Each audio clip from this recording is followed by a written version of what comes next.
The drum roll. Here we go as everybody's jumping in. It's what, Tuesday? Happy Tuesdays. Normally I have the bonus day just set for Monday, but if you guys want a really good laugh, I actually got this whole summit set up. And last week, was a holiday. Monday was a holiday. I scheduled a bunch of sessions on a holiday. If only somebody hit me up with a message like, hey, by the way, Ben, I understand most of the world is actually working on that Monday, but here in the United States, we're actually off. And I'm like, when you have a kid and you're just working hard, you don't think about the holidays until they actually show up on the daycare calendar, and it's like they're gone, like their daycare is like closed. So I had to like move things around. And so this week, because of that, we have two bonus days, but this is the final bonus day of the AI Recruiting Summit 2025 presented by Juicebox. And I am actually super excited about this day. We have Mike, we have Lou Adler, and we have Heather dropping the heat today. So real quick before we get started, Amy, you are already ahead of it. If you want to connect with other awesome recruiters that are excited about growing, drop your LinkedIn profile. I said it's the last day to connect with other recruiters and make sure you guys get signed up for the next summit. Finish the year strong is going to be the thing that gets you through the rest of the year, so that way you guys can make 2025 your best year. But anyways, I super popular episode. I had to have him on here. What was your gross margin spread when you quit? Like $75,000 a month? Just under, yeah, just under. Man, I thought I was a baller at Aerotech at like sitting around 15K in spread. So, you only know the world until your world expands. But man, I'm excited about this talk because he just walked away from all that to focus on AI. So here's what he's going to focus on: the actual things that can create an ROI, and not just the things that sound cool. So, Mike, the floor is yours, buddy. Good morning, everyone. Ben, thank you so much for having me. I'm gonna do a quick screen share. All right, guys, I'll give you a quick rundown on who I am after that great introduction by Ben.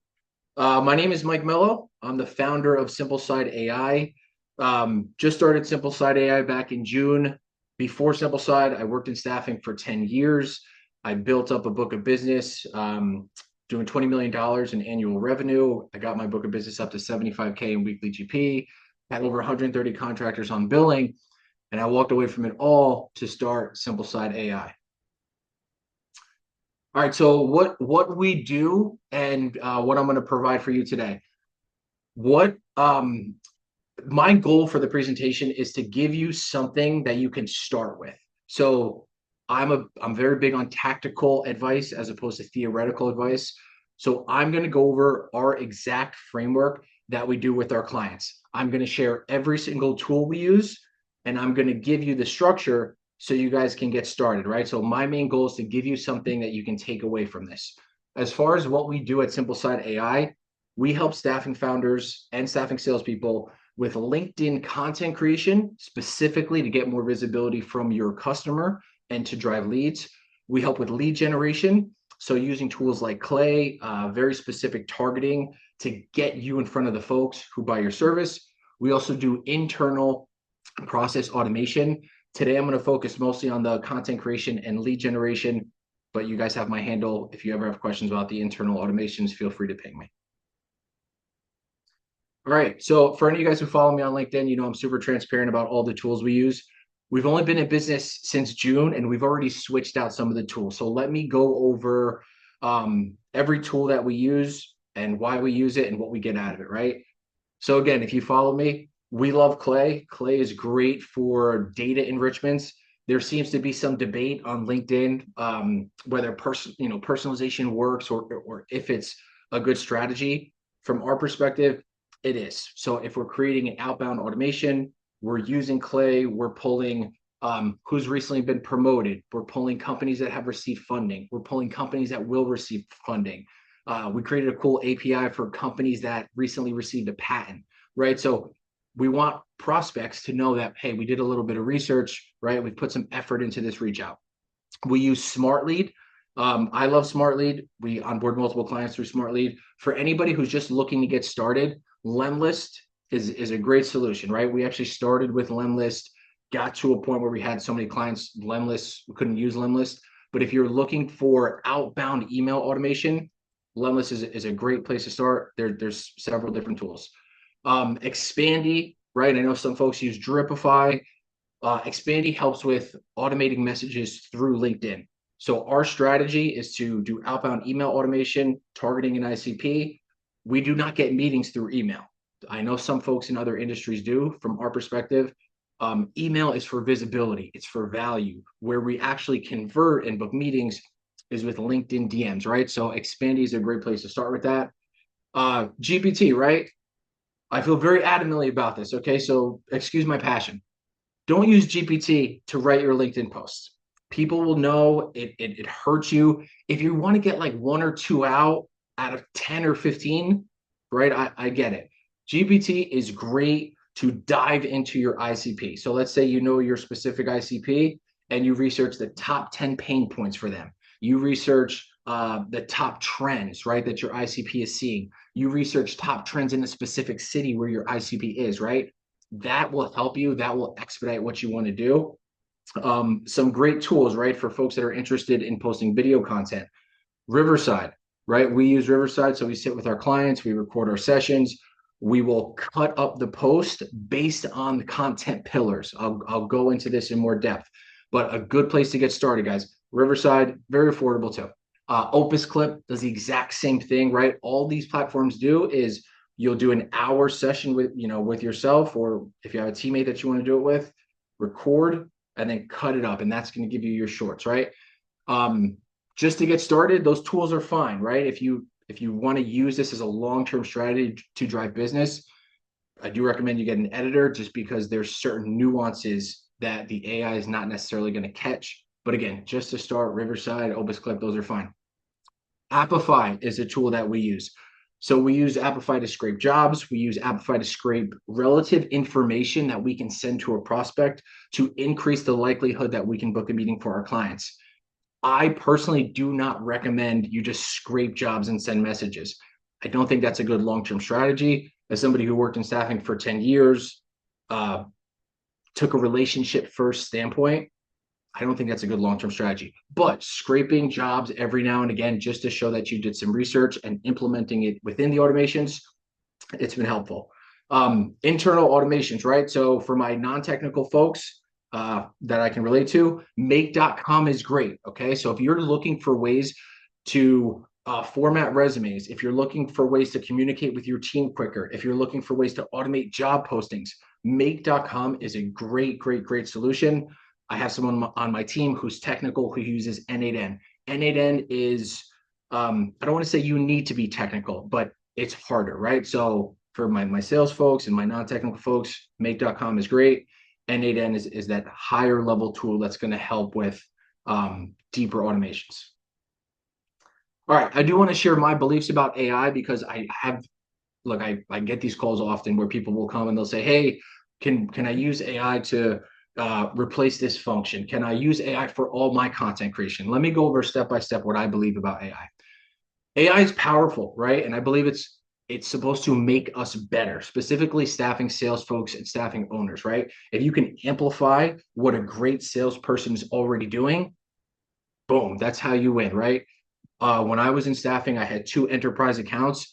If I knew this type of technology 5 years ago and this existed, I would have been able to grow and manage 5 enterprise accounts. And I say that with all confidence.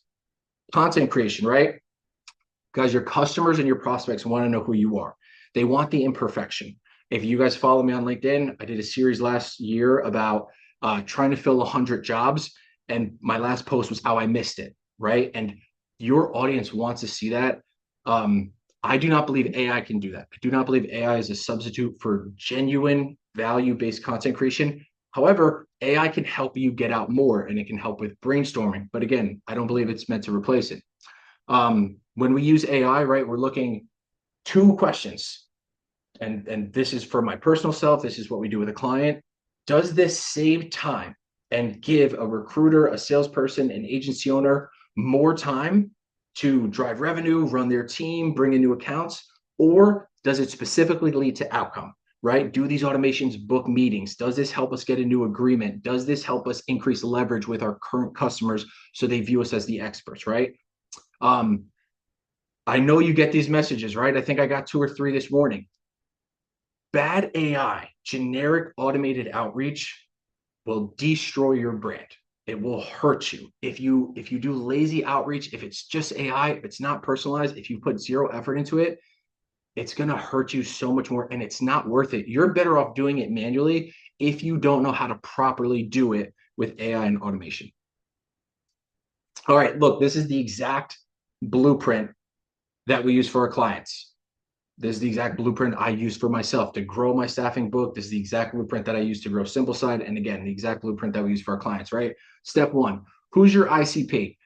I believe with all of the outreach and all of the noise in the market, the more targeted your ICP, the higher your leverage and higher increased probability that you're going to be successful. So look, 10 years ago, you could just target a CTO. You could just target a chief creative officer. I believe that if possible, you should make your ICP even more defined, right? And that's how you can create very specific messaging, which is a good segue into number two, right? Uh, really deeply understanding the pain points. Content and automation that is centered around pain points does well. This is just from the data that I've seen with supporting just under 10 of our clients, right? Pain point content, pain point automation does well. ROI does not necessarily do well. So for folks that are ready to get started with content and automation, dive very deep into the pain points of your client. It's not always skill set related. Sometimes skill set is too broad. Dive deeper. I won a large statement of work years ago because of a compliance issue, because of an onboarding issue that we were able to solve, right? So I'll go more into this, but think outside the box. Um, your content pillars, right? So you want to stick to between 2 and 4 content pillars, right? So the easiest way to start is the market that you support. You want to leverage yourself as an expert in that market. The projects, right? And I like projects more because I'm a temp guy, right? So I focus more project solution outcome than skill set, right? That's also how you get larger pieces of business. So specific solutions for the pain points that you solve. I have one client where he's a very young guy. They probably do about $5 million in revenue, and he's like very principled leadership, and but unique, right? And a little quirky. That's a huge part of the pillar that we've established for him, and it's different, right? So when you think about your content pillars, think about 1 or 2 things that are unique about you. All right, automation, right? How you scale your content is by using outbound email automation to target your ICP. Let's say your ICP is a CFO in Dallas. You want to use outbound automation to add value and to talk about the pain points of your ICP in Dallas. Problems related to the market, problems related to what they see. You add value through email automation, and then you follow up, and you can automate all of this, right? With Dripify Expandy, you follow up through LinkedIn, right? And then you create a connection between the email that you sent and the message and the DM that you sent, right? So your first DM can be, hey, thanks for taking a second to read the email that I sent, right? If you really want to level up, create videos, right? Hey, thanks for taking a second to watch the video I sent, right? That's going to create a pattern interrupt, and that's going to stop them in their tracks, and that's how you're going to book meetings. This, to me, is might be the most important thing. Great content, outbound, posting, it's lovely, but you need to engage. If you want to build real rapport, you need to help your ICP. If you are focusing on data analytics firms in Denver, Colorado, find people in those areas that post, engage, ask questions, and add value, right? All right, so let's do a dive into step one and step two. So title, right? So think about what's the title of the person? And look, sometimes these varies, right? If you're going after finance, maybe it's CFO, maybe it's head of accounting, right? And you can get specific with these in Clay, right? And if you use Apollo or another automation tool, they're all very similar. You can get specific with this. I like specific sectors in specific cities. This is how you differentiate yourself. Just going after tech, just going after creative nationally is a very hard strategy. After COVID, and I became a national rep after COVID. I had all my business in New York City. Once COVID happened, I then got a big book of business in Phoenix and Florida. It's harder now to do that. So the more specific you can be with the title, the city, and the sector, again, the higher the probability that the automation and the content is going to convert. This is a question I would always ask myself when I sat in the staffing sales seat. Again, I'm fortunate enough to grow my book of business. Much of the business that I had was exclusive business, and I attribute this question probably more than anything else, right? Would this person want to be around me outside of work?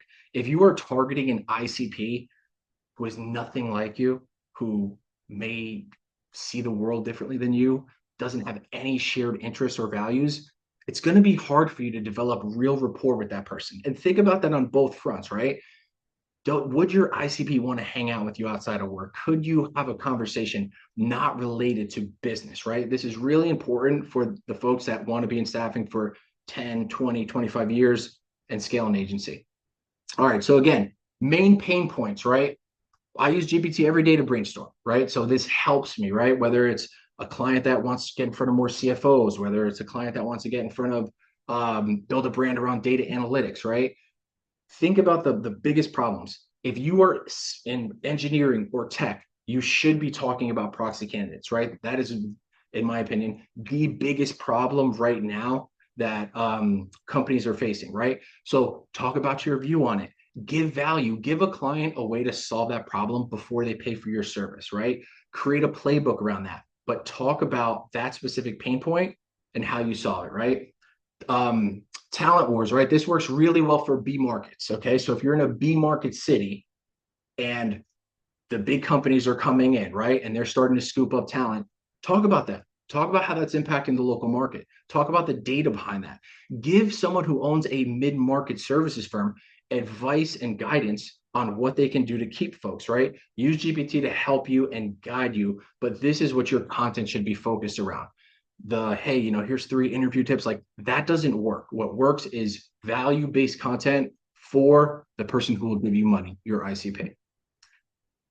This is super important. So we just did a really cool project in Bullhorn where we pulled data out of Bullhorn to help them with their content strategy. So some of you guys are sitting on so much success. And look, I get it. When I started posting, it's a little uncomfortable. You feel outside your confidence. But if you own a firm or if you have a book of business where people don't quit, right? Or you get a ton of referrals, right? And you have data to back that up, put that into your content. I promise you, your prospects want to know why they would work with you. They're getting hundreds of messages. So yeah, if they come to your page, they're going to want to see, is this person servicing my niche? Oh, they have a low retention rate. Oh, they're winning multiple projects, right? They want to know that you solve the problems that they have, right? You're servicing them before you even meet with them. Okay. I want to show you guys some examples, right? Because anybody can come and say, hey, do this, it works. And I can also say, hey, this is the exact strategy that I did for 10 years. It works for me. And you may say, well, Mike, it worked for you. Doesn't necessarily mean it worked for me, right? I want to combat that idea. So let's talk about written. Let's talk about video. Let's talk about metrics, right? So this is some of the data from our clients. Just impressions does not matter, right? So if I go on LinkedIn right now and I say companies suck and the interview process is too long and clients are bad, I will get tons of impressions, but I will not increase the probability that I sell my service, right? So let's talk about what works from a written and a video standpoint, right? So stories, right? Stories are great. You can convey to your customer the problems that you solve, what makes you different, how you help them through stories. So, and I do this now, right? I have my little notebook right here. As I'm going through my day, something will happen. I'll say, oh, that's a good content idea. My customer would find value from that. My prospect would want to know how I solve this problem because this will help them decide if I'm a good fit for them. Start to think like that, right? So let's do written first. Written, and again, we have just under 10 clients that we're helping from a LinkedIn perspective. This is the data that we've seen. This is also my perspective on my data from posting. Written does better. Written gets more reach. Written hits more folks. We believe that written should be a strong part of your content strategy. Now, for my sales folks, right? You know the importance of facial recognition. I believe that video is where you really build rapport. It's where you really build trust. and you give your prospect an understanding of who you are. Look, I'm gonna be very direct. You may post videos and someone might say, I don't know if I would get along with that person. I don't know if I'd be a good fit with them. That's okay. That's going to actually save you time. Again, you're servicing your customer before you meet with them. You will have many more people that say, I like the way that person carries themselves. Oh, that person's not perfect behind camera. They're a real human.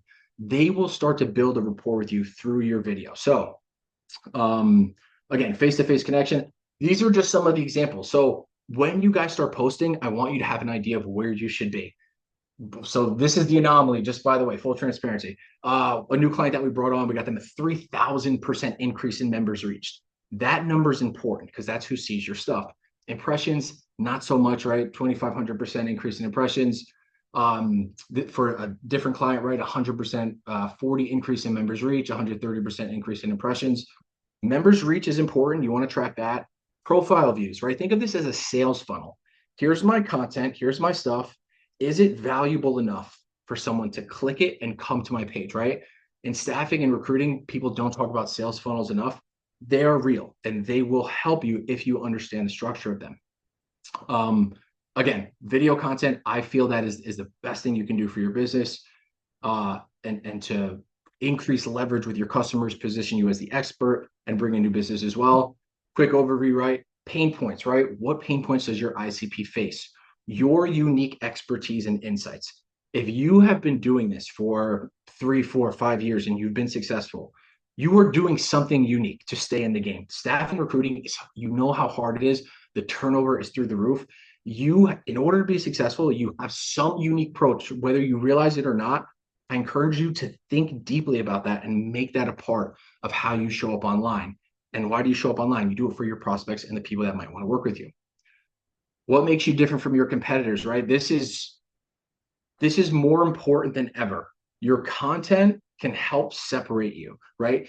No matter what, there's going to be some overlap, but this is why you niche down, right? I help, let me think of something. I help data analytic leaders in Cleveland, right? So I help specific person in specific city with specific problem. That is a great way to structure your content. And that's how you're going to stand out and be different. And that's what actually converts. I'm going to go over the most important piece of data to track in a couple slides. So bear with me. Okay. So this is email automation, right? So we talked about content. Let's talk about email automation. Strategy is more important than the tools. Again, this is my humble opinion. Many of these tools do the exact same thing. Okay. What makes you different is the copy that you use, the sequences, right? The actual strategy. So data enrichment, right? So you can do this in Clay. For time purposes, I won't go into every single one. You guys are more than welcome to follow up with me and ask any questions about Clay. Personalizations in Clay, you can do funding. So we like funding. Funding has worked well for us. Hey, congratulations on receiving X amount, right? One level of personalization does not work, two at minimum, right? Congrats on X amount of funding.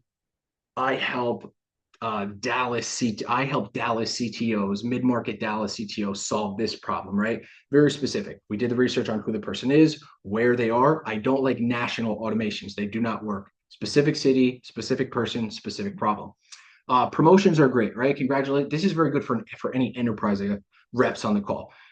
If you are, so I was an enterprise rep. I had 2 large accounts. If you are looking to grow a specific account, it's good to track who's getting promoted within your area. And it gives you a reason to reach out to them, right?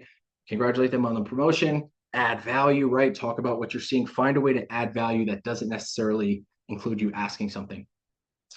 New job postings. Again, this is good to show that you did your research. I do not encourage you just to scrape jobs and send messages, but if you mention jobs that are opened, if you proactively share candidates, if you do, so videos are working very well for us right now. If you, and you can use Loom for this. If you do a Loom and you review a candidate's resume, or you do a Loom and you review the job posting online, again, it just shows you did your effort. It creates goodwill, highly increasing the probability that that client's going to get back to you. Again, smart lead, right? Instantly AI, that's another outbound automation. All of these are very similar. The value is in the strategy, not necessarily the tool. Again, we use Smart Lead, Instant Lead AI is good as well. Lemless is good. For LinkedIn automations, right? Dripify is very good. We use Expandy just because it allows us to service multiple customers, but Dripify is a fine solution as well. Cold email structure, right? So again, I'm just sharing what has worked for us. Cold email structure: observation, problem, solution, call to action. If you're in the first 2 or 3 emails, call to action should be light. Hey, I pulled some information on the city that you work in. May I share it with you? Um, hey, here's a story of success, or here's something that our other clients have seen. I created a framework that may help you through the situation. May I share it with you? First couple of automations, something light. Hard call to action does not work in staffing and recruiting. Okay, so this is the most important metric that you can track. Who is viewing your stuff?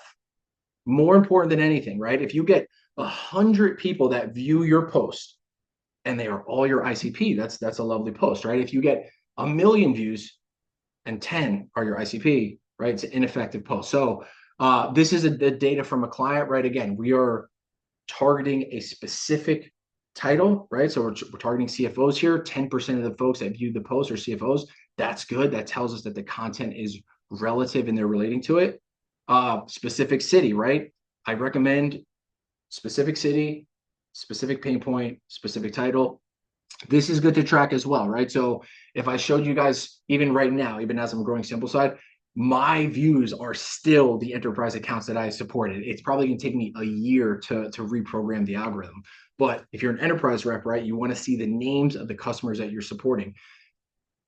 If I had a post that was 10,000 views and 15% of it was my enterprise client, right? That's over 1,000 views of folks who are at my account, right? So you want to start thinking that way. This is what's going to keep you top of mind.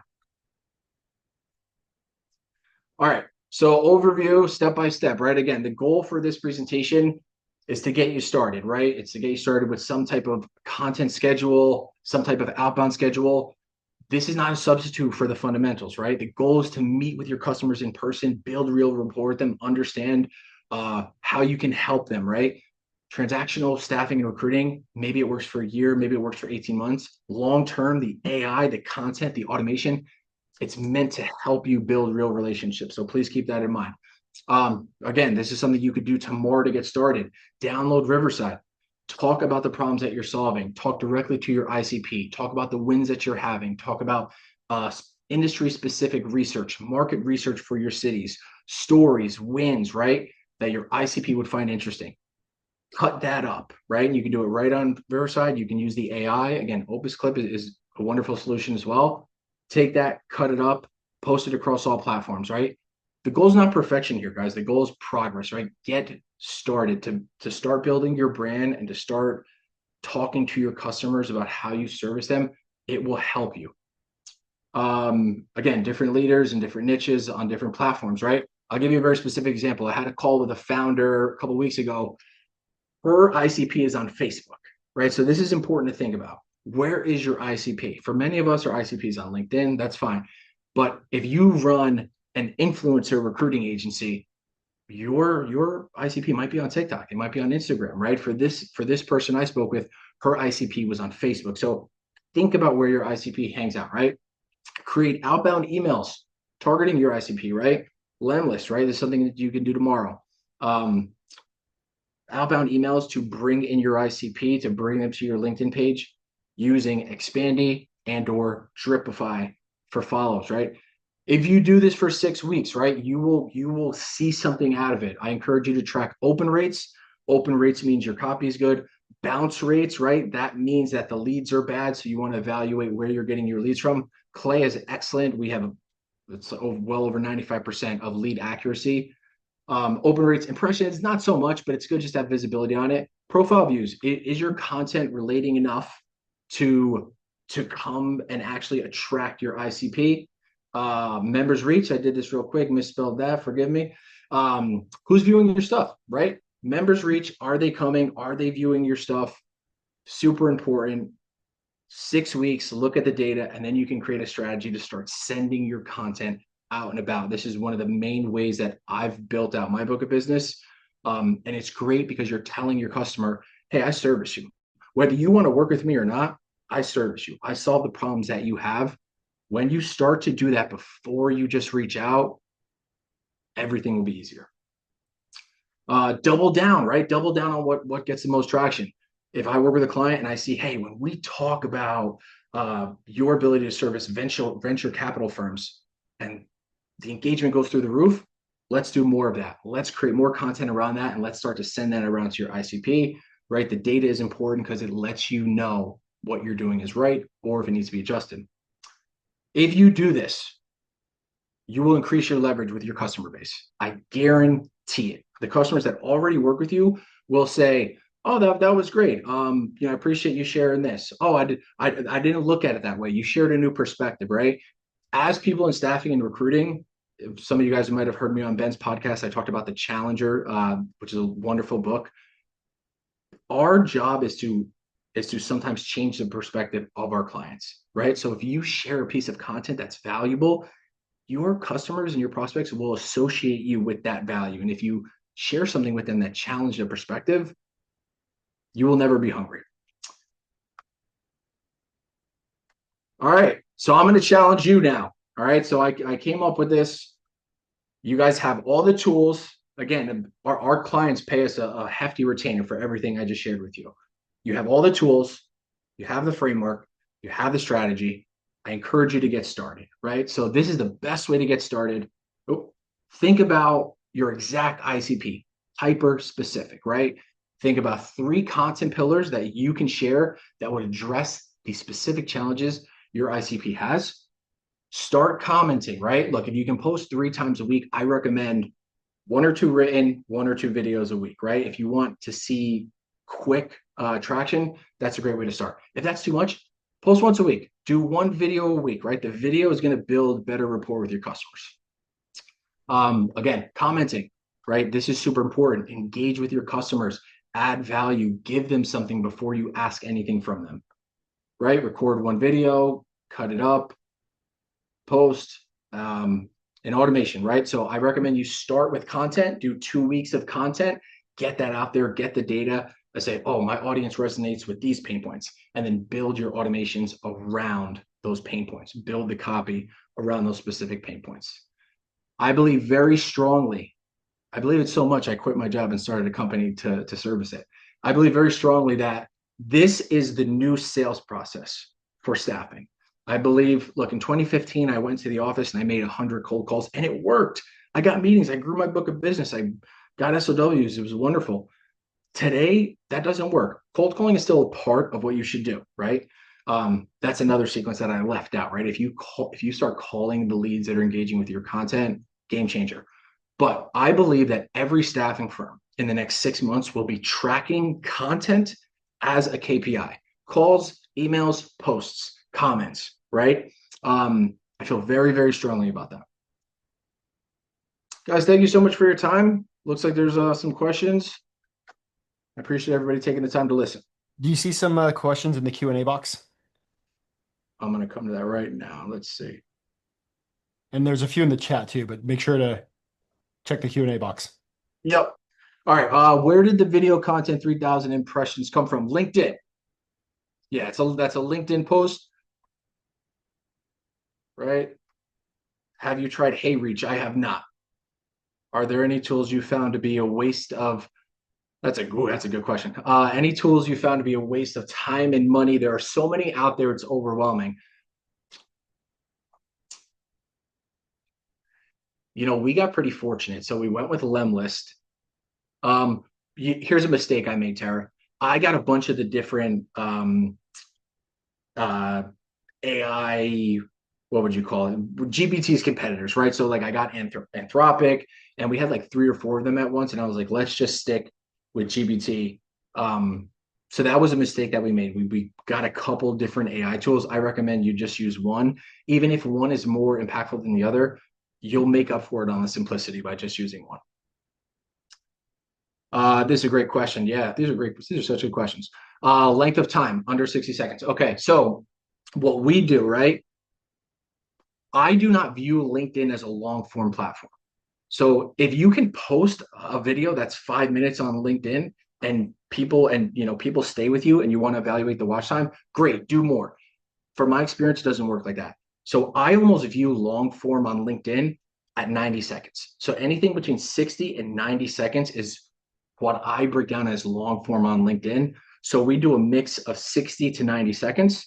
We also like under 30 seconds, and we'll test those against each other. If it is a story, 60 to 90 seconds because you need more content or context. If you're just trying to make a point, right? Under 30 seconds. Anything, and this is super important. If you have a video that makes a good point, but it's not a full idea, that's okay. Post the video and make up for it in the caption, right? So if you have a 14-second video of a very specific point, but it's not a wholehearted idea or it's not a complete solution within the video, fill in the blanks with the caption. Um, that's a great way to get more video out and provide a high amount of value to your customer. How to make a specific target post on LinkedIn, or do you for campaigns and outreach? Okay, great question. So for LinkedIn, think about it like this. So here's the exact sequence.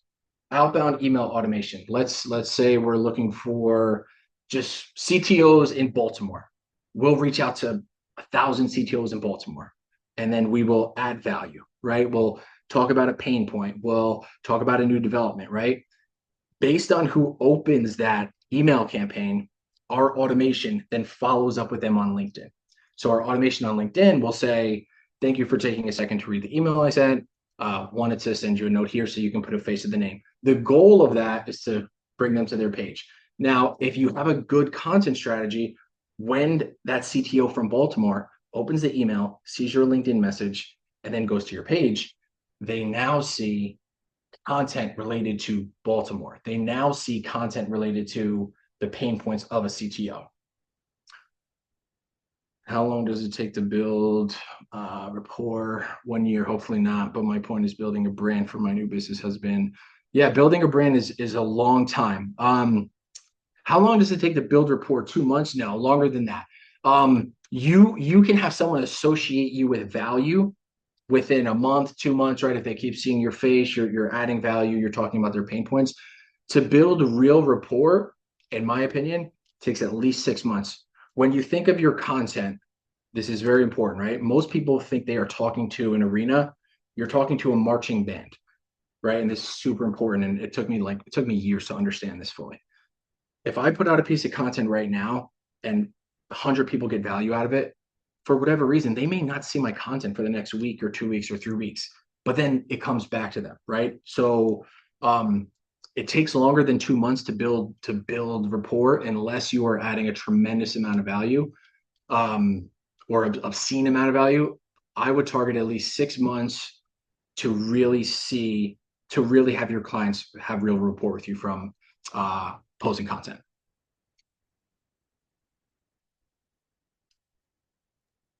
Hey, Mike, I got sucked into your story last year about the 100 hires, and Yep. it's one of those things that I think does a very good job trending into a story.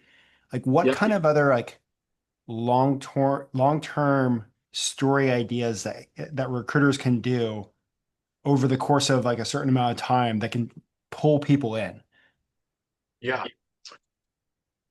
I'll give you a specific example. If you're in a B market city and there's a large company coming to your city, right? And you know that that large company is going to impact the economy, it's going to impact the recruiting market. Talk about that. Make a series about that, right?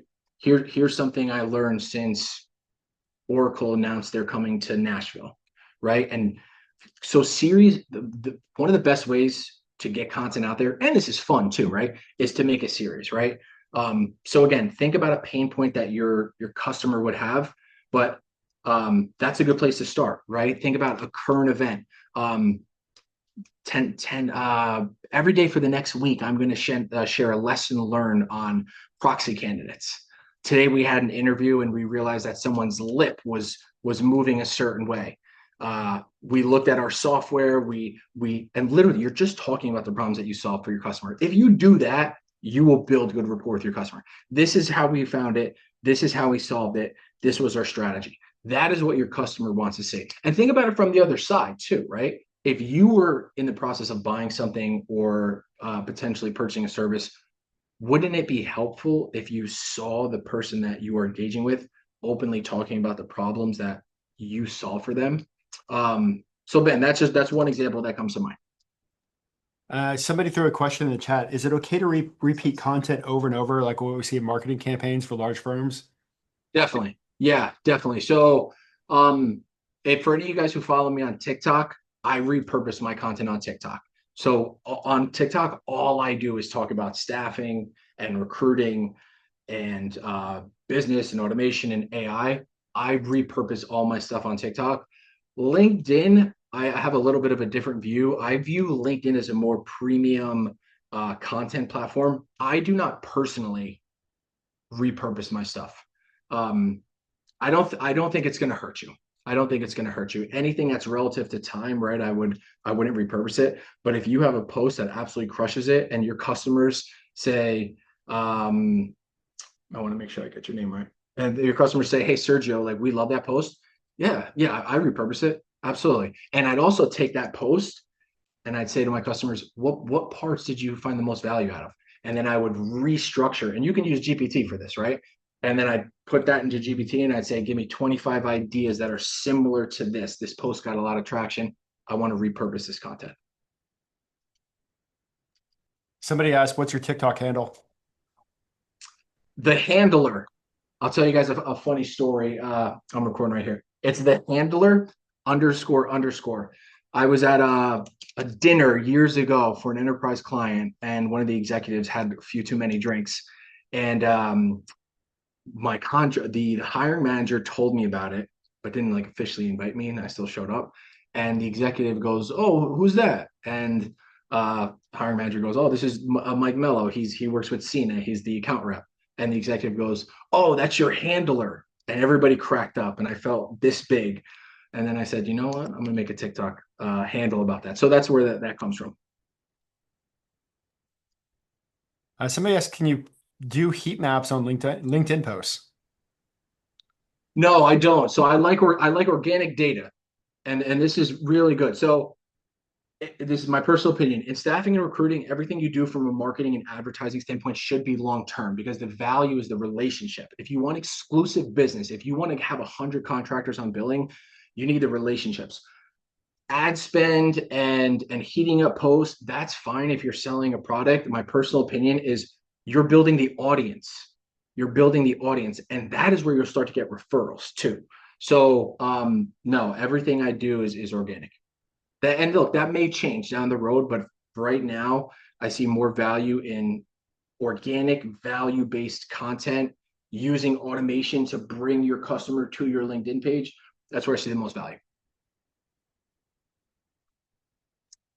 All right, I think we got all the questions. This is definitely a good session. Real quick, if you're still here, drop in the chat an emoji on your thoughts on Mike's session.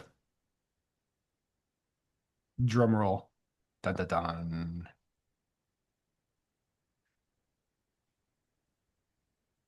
Boom, boom. Thank you guys. Yeah, if any of you guys want to follow me on LinkedIn, please feel free. I post all the tools we use. I post all the strategies. Um, there's zero gatekeeping, and oh, you guys are making my day. Thank you so much. Really appreciate that feedback, everybody. Well, here's one last question for the crowd. I'm putting together another summit. Well, there's going to be a summit in October called Finish the Year Strong, which is going to be absolutely epic. But I'm putting together a smaller summit in December. Should I invite Mike back for that one? Drop a yes or a no in there. Thank you. I love you guys. My type of crowd. Oh, you guys are awesome. Thank you so much. Yeah, I hope you found. And look, do that challenge. You ping me on LinkedIn. I'll help you. I'll help you put that structure together. I promise you, like this is you'll gain leverage with your customers. You'll have new people reach out to you. Like you will get something from this. And again, LinkedIn DMs are open. Ping me, and I'm happy to answer any questions or help in any way I can. Cool. Well, Mike, I just want to say thank you so much for joining us. Up next, we'll give you guys a little bit of a break. It's Lou Adler is going to be sharing. I think Lou has something like 1.5 million followers on LinkedIn. It's like 1.2 or 1.5 million followers. So it is, I'll just give you the preface. It is a pre-recorded talk because he was stuck in the mountains and he was afraid his internet was going to go bad. But he wanted to be share. He's part of the summit. He actually reached out to me to be part of it. So excited for you guys to see it. And I know that was somebody shot a thing just to me and Mike. That's a heck of a lot of followers on LinkedIn. So excited about it, and I will see you guys shortly. Thank you guys.